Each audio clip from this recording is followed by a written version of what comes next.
এটি হচ্ছে জয়দেবপুর রেল স্টেশনে যাওয়ার রাস্তাটি। সামনের দিকে এগিয়ে গেলে আপনারা দেখতে পারবেন জয়দেবপুর স্টেশনটি। যারা ঢাকা বিমানবন্দর এবং কমলাপুর এবং ক্যান্টনমেন্ট এবং তেজগাঁও নামতে চান, যারা যেতে চান, তারা এই জয়দেবপুর রেল স্টেশন থেকে ছেড়ে যাবে ট্রেনটি।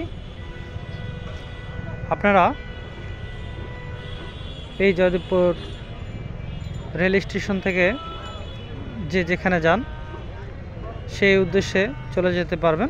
তো যাই হোক, যদি আপনাদের ভিডিওটি ভালো লেগে থাকে অবশ্যই আমাদের চ্যানেলটি সাবস্ক্রাইব করে রাখবেন।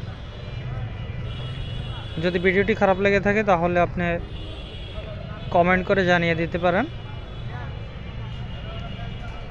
তো গাজীপুরে আপনার যে কোনো ভিডিও পেতে চান আপনারা কমেন্ট করে আমাদেরকে জানিয়ে দিবেন, আমরা চেষ্টা করব সেই ধরনের ভিডিও বানানোর এবং আপনাদেরকে তথ্য দেওয়ার জন্য। তো যাই হোক,